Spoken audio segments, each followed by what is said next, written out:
Welcome students, this is chemistry bye Ashish sir. And बच्चों, आज हम पढ़ रहे हैं एन फैक्टर, जिसको वैलेंसी फैक्टर भी कहते हैं। बच्चों, बहुत सारे कंसेप्ट इससे रिलेटेड हैं, बहुत सारे चैप्टर्स इससे रिलेटेड हैं। बच्चों, एन फैक्टर का यूज़ आप डायरेक्टली करेंगे मोल कंसेप्ट के अंदर, रेडॉक्स रिएक्शंस के अंदर। N factor acid base in salt में उसकी बेसिसिटी एसिडिटी कैलकुलेट करने के लिए बच्चों यूज़ किया जाता है। सो एन फैक्टर का बहुत सारे जगह, बहुत सारे टॉपिक्स में यूज़ होगा। एंड डायरेक्ट क्वेश्चन बच्चों इससे पूछे जाते हैं। लाइक आपके पास ही H3PO4, बच्चों फॉस्फोरस के जो एसिड हैं, यस, वो बहुत ज़्यादा पूछे जाते हैं। डायरेक्ट क्वेश्चन उससे पूछ लेते हैं। लाइक H3PO2, H3PO3, H3PO4, इनके अंदर एन फैक्टर कितना होगा। सो इसकी हम बच्चों ट्रिक देखेंगे। एंड सॉल्ट के अंदर एन फैक्टर को कैसे कैलकुलेट कर सकते हैं। लाइक आपके पास सोडियम कार्बोनेट है या सोडियम बाइकार्बोनेट सॉल्ट है, उसके अंदर एन फैक्टर को कैसे कैलकुलेट करेंगे। एसिडिक सॉल्ट हैं, बेसिक सॉल्ट हैं, न्यूट्रल सॉल्ट हैं, उनके अंदर एन फैक्टर हम कैसे निकालेंगे विद एग्जाम्पल बच्चों हम इस लेक्चर में पढ़ेंगे। सो बच्चों, स्टार्ट करते हैं एन फैक्टर से। एन फैक्टर क्या होगा। एन फैक्टर, वैलेंसी फैक्टर हम किसको कहते हैं कि ये डिफरेंट होता है बच्चों। एसिड्स के लिए ये अलग होगा, बेस के लिए अलग होगा, एंड सॉल्ट्स के लिए अलग होगा। बच्चों, एसिड में क्या होगा कि number of replaceable hydrogen ions, उसको कहते हैं बच्चों बेसिसिटी। सबसे पहले गलती ये हो जाती है कि जैसे अपने पास एसिड है CH3COOH, known as acidic acid. हम क्या करते हैं, इसके अंदर देखते हैं 3 और 1 4 हाइड्रोजन, 3+1, इसके अंदर हैं बच्चों 4 हाइड्रोजन। क्या इसके अंदर चारों हाइड्रोजन रिप्लेस हो जाएंगे और क्या इसका एन फैक्टर बच्चों 4 होगा? नहीं, इसका एन फैक्टर होगा बच्चों 1। सो यहाँ पर जो रिप्लेसेबल हाइड्रोजन आयन है उसको आप अंडरलाइन कर लेंगे, और बहुत ज़्यादा इंपॉर्टेंट वो है। रिप्लेसेबल का मतलब कितने हाइड्रोजन उसमें से बाहर निकल सकते हैं, मतलब उस एसिड में से कितने हाइड्रोजन आयंस बाहर निकल सकते हैं, उसको हम कहेंगे रिप्लेसेबल हाइड्रोजन आयंस। एंड जितने हाइड्रोजन आयंस बच्चों उसमें से बाहर निकलेंगे वही उसकी वैलेंसी या फिर वही उसका वैलेंसी फैक्टर या एन फैक्टर होगा। So it is not the hydrogen ion present in an compound. ये नहीं होगा कि कितने हाइड्रोजन आपको दिखाई दे रहे, नहीं, कितने हाइड्रोजन रिलीज हो रहे हैं बच्चों, वो है एन फैक्टर। सो सबसे पहले हम एसिड्स में इसको देखते हैं और फिर देखेंगे कि ये CH3COH के अंदर एन फैक्टर 1 क्यों है।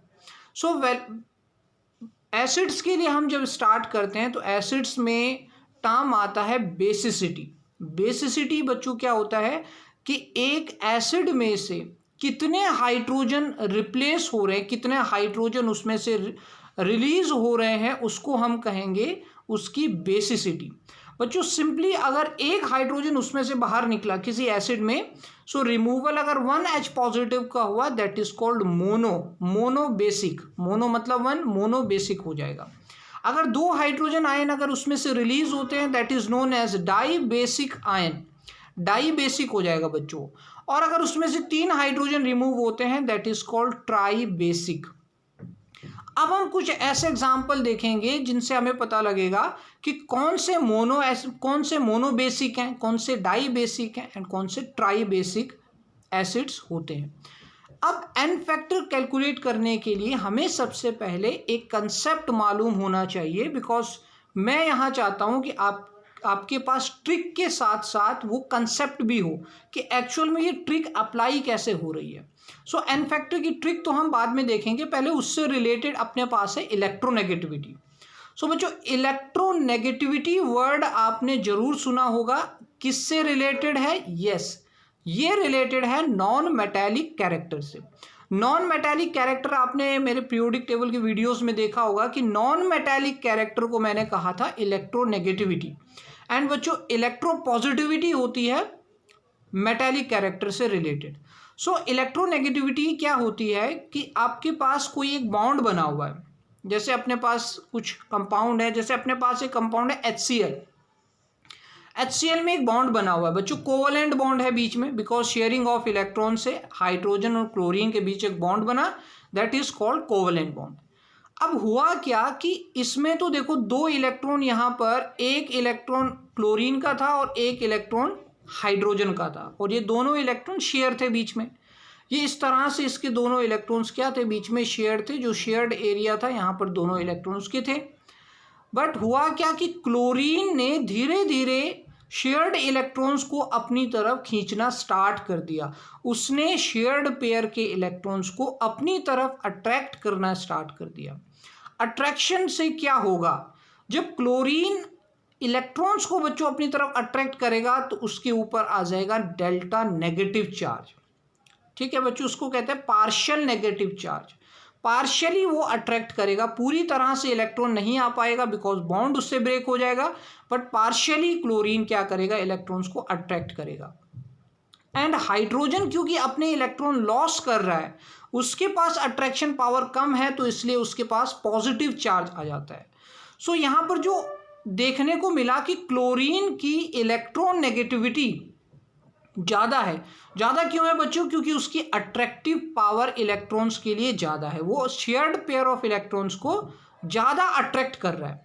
सो अब क्वेश्चन ये उठता है कि सर ये ऑर्डर क्या है, कौन कौन से एलिमेंट्स की कितनी अट्रैक्टिव पावर होती है। अगर वो हमें पता लग जाए तो इससे हम बहुत सारे प्रॉब्लम्स को सॉल्व कर सकते हैं।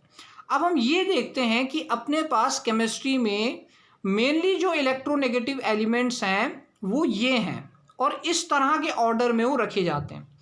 सबसे पहले आपको दिखाई दे रहा है फ्लोरीन। आप ये नोट कर लें कि most electronegative element periodic table में बच्चों होता है फ्लोरीन।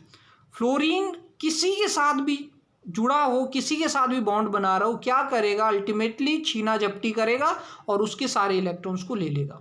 ठीक, तो फ्लोरीन आपको आप किसी के साथ भी जोड़ो, चाहे आप उसको ऑक्सीजन के साथ जोड़ लो, वो ऑक्सीजन के इलेक्ट्रॉन्स को भी खींच लेगा। सो फ्लोरीन यहाँ पर मोस्ट इलेक्ट्रोनेगेटिव हो गया। उसके बाद आ गया ऑक्सीजन, देन आ गया chlorine, then nitrogen, sulphur, carbon and hydrogen. The next question is sir इनको कैसे याद रखा जाए। अब इनको याद रखने के बच्चे एक बहुत बढ़िया ट्रिक है, इस तरह से आप इसको याद रख सकते हैं। अपने पास ट्रिक क्या है, follow old clever Nana ji for special chocolate. हाँ, ठीक है बच्चों, इस तरह से अपने एक ट्रिक हमने बनाई है और इससे आप याद रख सकते हैं कि इलेक्ट्रोनेगेटिविटी का क्या ऑर्डर होगा। Follow old clever Nana ji, fluorine, oxygen, chlorine and nitrogen for special chocolate. तो सल्फर उसके बाद आ गया, देन आ गया कार्बन। सो बच्चों एक दो बार आप इसको कहोगे, एक दो बार आप रिपीट करोगे, बिल्कुल आपको याद हो जाएगा एंड इलेक्ट्रोनेगेटिविटी की पूरी सीरीज आपको यहाँ याद हो जाएगी। और मोस्टली यही एलिमेंट्स हमारे बॉन्ड में इलेक्ट्रोनेगेटिविटी में यूज होने वाले हैं। सो ये आपको यहाँ ट्रिक पता लगी, fluorine, oxygen, chlorine, nitrogen, follow old clever Nana ji for special chocolate, sulphur, carbon and hydrogen last में। इस तरह से बच्चों आप इसको याद रख सकते हैं। अब इस कंसेप्ट को हम अप्लाई करके देखते हैं कि कहाँ हम इसको अप्लाई कर सकते हैं, कैसे अप्लाई कर सकते हैं। अब बच्चों हाइड्रोजन हमें क्या करना है कि ये चेक करना है अल्टीमेटली कितने हाइड्रोजन रिलीज हो रहे हैं। अब जो अपने पास HCl है भाई, इसका एन फैक्टर क्या होगा, मतलब एन फैक्टर मतलब इसमें से कितने हाइड्रोजन रिलीज हो रहे हैं। अब देख रहे हैं कि इसके अंदर एक ही हाइड्रोजन है, क्या वो रिलीज हो रहा है या नहीं हो रहा है, कैसे चेक किया जाए। अब इसको ऐसे चेक करना है कि बिकॉज क्लोरीन तो ज़्यादा इलेक्ट्रोनेगेटिव है हाइड्रोजन से, सो वो हाइड्रोजन के इलेक्ट्रॉन्स को अपनी तरफ अट्रैक्ट करेगा, और उससे क्या होगा कि हाइड्रोजन के जब सारे इलेक्ट्रॉन क्लोरीन में चले जाएंगे तो हाइड्रोजन यहाँ से बॉन्ड ब्रेक हो जाएगा एंड हाइड्रोजन क्या हो जाएगा बच्चों, बहुत ज़्यादा अट्रैक्ट करने से क्लोरीन क्या करेगा, हाइड्रोजन को बॉन्ड से रिलीज कर देगा, हाइड्रोजन बच्चों बाहर निकल जाएगा, H पॉजिटिव बन करके बाहर निकलेगा, बिकॉज बहुत ज़्यादा क्लोरीन ने इलेक्ट्रॉन्स को अट्रैक्ट किया और हाइड्रोजन बन गया H पॉजिटिव, और बच्चों H पॉजिटिव बनने से वो बाहर चला गया। अब क्योंकि एक हाइड्रोजन रिलीज हुआ है, that's why it is monobasic acid. So इसका एन फैक्टर कितना है बच्चों, 1 है। ये अपना तरीका है इलेक्ट्रोनेगेटिविटी का, हम ऐसे यूज कर सकते हैं बच्चों एन फैक्टर निकालने में।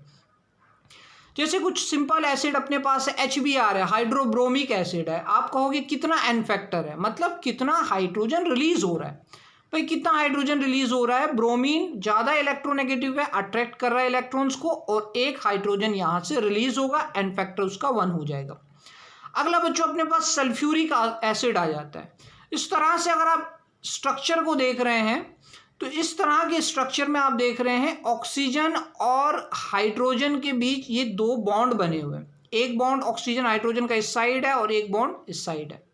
सो ऑक्सीजन हाइड्रोजन में से ज़्यादा इलेक्ट्रोनेगेटिव ऑक्सीजन है तो वो क्या करेगा, इलेक्ट्रॉन को अट्रैक्ट करके बॉन्ड को ब्रेक कर देगा। सो बच्चों ऑक्सीजन हाइड्रोजन में हो गया बॉन्ड ब्रेक और दो हाइड्रोजन यहाँ से अपने को मिल गए जो कि रिलीज हो गए, एक हाइड्रोजन यहाँ से और एक हाइड्रोजन यहाँ से, दोनों हाइड्रोजन रिलीज हो गए। That's why the n factor of H2SO4 is 2। इस तरह से बच्चों हम कैलकुलेट कर सकते हैं। जैसे H2SO3 इसमें भी बच्चों एन फैक्टर 2 ही होगा, सल्फ्यूरस एसिड इसको कहते हैं। एक ट्रिक मैंने आपको बताई थी कि अगर लास्ट में OUS आ रहा है तो मतलब एक ऑक्सीजन उसके अंदर कम है, किसके कंपैरिजन में, IC के कंपैरिजन में, मतलब सल्फ्यूरिक के कंपैरिजन में सल्फ्यूरस के अंदर एक ऑक्सीजन कम हो जाएगी। एन फैक्टर बच्चों सेम रहेगा, एन फैक्टर 2N2 रहेगा।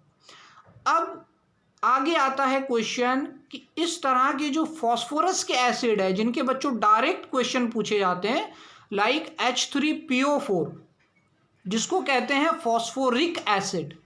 अब इसमें से बच्चों एक ऑक्सीजन कम करो तो नाम क्या बनेगा, phosphorous acid. Yes, phosphorous acid बन जाएगा अगर एक इसमें से ऑक्सीजन कम कर दिया। एंड एक और ऑक्सीजन कम कर दिया तो कौन सा वर्ड आता है बच्चों, हाइपो वर्ड आता है। अगर आपको पॉली एटॉमिक आयंस बनाने में इस तरह से नेमिंग करने में बच्चों प्रॉब्लम होती है तो उसका लिंक, उस वीडियो का लिंक मैंने आपको डिस्क्रिप्शन में दे दिया है, वहाँ से आप वो वीडियो देख सकते हैं जिसमें मैंने बताया हुआ है कि पॉली एटॉमिक आयंस को और नेमिंग करने की कैसे टेक्निक हो सकती है। सो फॉस्फोरिक एसिड, उससे एक ऑक्सीजन कम हो गया फॉस्फोरस, एंड एक और ऑक्सीजन कम हो गया बच्चों हाइपोफॉस्फोरस एसिड। ये तो हो गया इनका नेमिंग। इस तरह से आपने बना लिया स्ट्रक्चर, ये स्ट्रक्चर आपने बनाया। एंड इस स्ट्रक्चर बनाने में एक प्रॉब्लम आती है कि सर ये स्ट्रक्चर याद कैसे रखे जाएं, एग्ज़ाम में ये कैसे याद रखे जाएं, इन स्ट्रक्चर्स को कैसे बनाया जाए। तो इसके लिए बच्चों अपने पास एक ट्रिक है। पहले तो आप ये स्ट्रक्चर देख लें कि स्ट्रक्चर से अगर आप समझने की कोशिश करें तो OH बॉन्ड कितना है बच्चों, एक OH बॉन्ड है तो कितना हाइड्रोजन रिलीज होगा, एक हाइड्रोजन रिलीज हो जाएगा। यहाँ पर दो OH बॉन्ड है तो दो हाइड्रोजन रिलीज हो जाएंगे, हमने पढ़ा बच्चों इलेक्ट्रोनेगेटिविटी डिफरेंस की वजह से। एंड तीन OH बॉन्ड हैं तो कितने हाइड्रोजन रिलीज हो जाएंगे, तीन हाइड्रोजन बच्चों रिलीज होंगे। And that's why it's an factor is 3। अब इसमें ट्रिक क्या है कि सर एग्जाम में फटाफट कैसे इसको किया जाए, कैसे याद रखा जाए। तो फॉस्फोरस एसिड्स में बच्चों आपने क्या करना है, n factor is equal to number of oxygen -1। Phosphorus acids के अंदर जितने ऑक्सीजन होंगे उसमें से एक को माइनस कर दो, उतना आपका एन फैक्टर आ जाएगा। ये बच्चों कोई ट्रिक नहीं है, जस्ट एक ऑब्जर्वेशन है। जो हमने स्ट्रक्चर बनाए उसको हमने ऑब्जर्व किया, फिर हमने निकाला कि भाई अगर बच्चों को स्ट्रक्चर याद नहीं होते हैं तो फिर कैसे ये इनके रिलेटेड क्वेश्चंस को बच्चों सही किया जाए। तो तरीका क्या है कि n factor is equal to number of oxygen -1। इसमें लगा के देखते हैं H3PO4, O4 का मतलब 4 ऑक्सीजन, 1 माइनस कर दो, एन फैक्टर कितना हो जाएगा, 3 हो जाएगा। अगर किसी को स्ट्रक्चर याद नहीं है तो डायरेक्टली इससे इसको सॉल्व कर सकता है। H3PO4 है बच्चों, जैसे 3 इसके अंदर ऑक्सीजन है तो एन फैक्टर कितना आ जाएगा, एन फैक्टर आ जाएगा आपका 2। सो बच्चों इस तरह से आप इसको याद रख सकते हैं। जैसे H3PO4, H3PO3, अब इसमें आपको 3 ऑक्सीजन दिखाई दे रहे हैं तो इसमें से एक ऑक्सीजन माइनस करेंगे 2, उसका एन फैक्टर हो जाएगा। H3PO2, इसमें 1 एन फैक्टर हो जाएगा। बच्चों ये तीनों ही एग्जाम्स में बहुत ज़्यादा पूछे जाते हैं, डायरेक्टली इसमें क्वेश्चंस आते हैं और बच्चे वहाँ पर स्ट्रक्चर बनाते बनाते कंफ्यूज हो जाते हैं और फिर इनके आंसर्स गलत हो जाते हैं। सो बच्चों इस ट्रिक के साथ कि नंबर ऑफ ऑक्सीजन -1 के साथ आप इन तीनों को एग्जाम के अंदर याद रख सकते हैं। सेकंड बच्चों अपने पास है, अगर आपके पास कोई ऐसा एसिड है जिसके अंदर COOH ग्रुप के साथ वो लिखा हुआ है तो उसमें एन फैक्टर को कैसे कैलकुलेट करें। अगर उसमें COOH ग्रुप है, मीन्स कार्बोक्सिलिक एसिड वाला अगर वो ग्रुप है, तो कैसे उसको हम कैलकुलेट करें। लाइक बच्चों आपके पास है formic acid HCOOH, Formica and से निकलता है, एंड स्टिंग से, सो फॉर्मिक एसिड HCOOH। ट्रिक बच्चों सिंपल ये है, जितने COOH ग्रुप होंगे उतना ही एन फैक्टर होगा। अगर बच्चों उसके अंदर COOH ग्रुप 1 है तो एन फैक्टर भी कितना होगा, 1 होगा। सो फॉर्मिक एसिड में आप देखते ही पहचान लोगे कि HCOH मतलब एन फैक्टर 1 है। आपको स्ट्रक्चर बनाने की बच्चों यहाँ पे जरूरत नहीं पड़ेगी। जैसे अपने पास है एसिडिक एसिड, तो इसको कैसे निकालें, CH3COOH जो कि विनेगर में होता है, एसिटम में होता है एसिडिक एसिड, तो एन फैक्टर आ जाएगा 1, बिकॉज COOH कितना है बच्चों, 1 है। नीचे अपने पास है ऑक्सैलिक एसिड जो टोमेटोज में होता है, oxalic acid COOH whole twice. अब होल ट्वाइस लिखा हुआ है मतलब यहाँ पर COOH ग्रुप कितने हैं, 2 हैं, तो एन फैक्टर भी अपने पास कितना आ जाएगा, 2 आ जाएगा। इसमें बच्चों ये कंसेप्ट है कि जब आप स्ट्रक्चर बनाओगे तो ऑक्सीजन एंड हाइड्रोजन का एक बॉन्ड बनेगा, जिसकी वजह से इलेक्ट्रोनेगेटिविटी डिफरेंस होने से हाइड्रोजन यहाँ से बच्चों रिलीज हो जाएगा। सो आपके पास सिंपली जितने COH ग्रुप होंगे उतना ही हाइड्रोजन बाहर निकलेगा एंड उतना ही एन फैक्टर हो जाएगा। तो सिंपली आप इसको ऐसे याद रख सकते हैं कि जितने COOH ग्रुप हैं उतने एन फैक्टर्स हो जाएंगे। सो बच्चों HCl, HBr, H2SO4 एंड आपके फॉस्फोरस के जितने एसिड्स हैं एंड COH ग्रुप के एसिड्स को आप इस तरह से एन फैक्टर्स कैलकुलेट कर सकते हैं। बेसिस के लिए बच्चों अपने पास क्या होता है, एसिडिटी हम कैलकुलेट करते हैं। मतलब एसिड में हमने देखा था कि कितने हाइड्रोजन उसमें से रिलीज हो रहे थे, रिप्लेसेबल हो रहे थे। यहाँ हम देखेंगे कि कितने OH नेगेटिव आयन रिप्लेसेबल हो रहे हैं, कितने OH हम रिलीज कर पा रहे हैं। तो अगर हमने एक OH बच्चों रिलीज किया तो उसको कहेंगे मोनोबेसिक, अगर हमने 2 OH रिलीज किए तो इसको कहेंगे डाई बेसिक, और अगर हमने 3 OH रिलीज किए तो इसको कहेंगे ट्राई बेसिक एसिड। तो इस तरह से बच्चों हम एसिडिटी को यहाँ काउंट कर सकते हैं। अब अच्छी बात यह है कि बेसिस में किसी तरह के कोई एक्सेप्शंस नहीं है, आपको जितना OH बच्चों दिखाई देगा उतना ही उसका एन फैक्टर होगा। मोस्टली हम बेसिस में ये देखते हैं कि नंबर ऑफ OH आयन जो प्रेजेंट होते हैं फॉर्मूला के अंदर उतने ही एन फैक्टर्स का नंबर भी होता है। जैसे कि अगर एक OH होगा तो एन फैक्टर भी कितना होगा, 1 होगा। सो एग्जाम्पल्स अपने देखते हैं, कई बार एग्जाम्पल्स डायरेक्ट पूछे हुए हैं बच्चों एग्जाम के अंदर। So number of OH present in formula is equal to n factor. जैसे अपने पास है sodium hydroxide known as caustic soda, तो बच्चों OH कितना है, 1 है, तो एन फैक्टर 1 आ गया। जैसे अपने पास KOH है, पोटेशियम हाइड्रोक्साइड, कॉस्टिक पोटाश इसको कहते हैं बच्चों, तो एन फैक्टर इसमें भी 1 हो जाएगा। जैसे अपने पास है अमोनियम हाइड्रोक्साइड, तो OH 1 है तो एन फैक्टर भी 1 हो जाएगा। सिंपली आप देख के बता सकते हो। लाइक अपने पास मैग्नीशियम हाइड्रोक्साइड है भाई, मिल्क ऑफ मैग्नीशिया इसको कहते हैं, एंटी एसिड में यूज होता है बहुत ज़्यादा। सो 2 OH हैं तो एन फैक्टर भी अपने पास 2 आ जाएगा। एल्यूमिनियम हाइड्रोक्साइड है, 3 OH हैं तो एन फैक्टर आ जाएगा अपने पास 3। तो इस तरह से बच्चों एन फैक्टर को आप बेसिस में कैलकुलेट कर सकते हैं, देखते ही आप उसको कैलकुलेट कर लेंगे। उसके बाद सबसे ज़्यादा पूछे जाते हैं फॉस्फोरस एसिड्स एंड उसके बाद पूछे जाते हैं सॉल्ट के बच्चों क्वेश्चंस कि एन फैक्टर आखिर सॉल्ट में कैसे निकाला जाए। तो सॉल्ट में निकालने की टेक्निक है बच्चों, सॉल्ट अपने पास एसिडिक सॉल्ट हैं, बेसिक सॉल्ट हैं एंड नॉर्मल सॉल्ट हैं जिनको न्यूट्रल सॉल्ट कहते हैं। सो 3 टाइप के सॉल्ट है अपने पास। एसिडिक सॉल्ट कौन से होंगे, अब ये देखते हैं कि एसिडिक सॉल्ट कौन से होंगे, जिनके अंदर हाइड्रोजन आयन प्रेजेंट होगा और आप उसको रिप्लेस भी कर सकते हैं बच्चों। तो कितने हाइड्रोजन आयन उसमें प्रेजेंट हो जाएंगे, तो वो एसिडिक सॉल्ट के अंदर हम एन फैक्टर कैलकुलेट करेंगे कि कितना हाइड्रोजन प्रेजेंट है। Like sodium hydrogen carbonate known as baking soda, sodium hydrogen carbonate known as baking soda. तो एग्जाम में बच्चों डायरेक्टली पूछा हुआ था कि इसका एन फैक्टर कितना है। इस हाइड्रोजन को बच्चों आप रिप्लेस कर सकते हैं, that's why n factor is 1।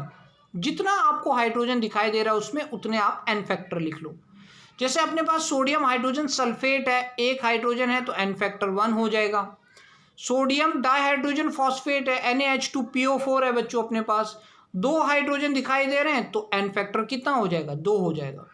तो सॉल्ट में बच्चे अक्सर कंफ्यूज होते हैं, बहुत सिंपल है एसिडिक सॉल्ट का फंडा, जितने H पॉजिटिव हैं उतना आप उसमें एन फैक्टर लगा दो। बेसिक सॉल्ट के अंदर बच्चों क्या होगा, बेसिक सॉल्ट में आपके पास जितने OH नेगेटिव हैं आप उतना क्या करो, बेसिसिटी उतनी उसकी एन फैक्टर को लगा दो। यहाँ आपको एल्यूमिनियम हाइड्रोक्साइड यहाँ दिखाई दे रहा है AlOHCl2 में एन फैक्टर 1, बिकॉज OH कितना है, 1 है।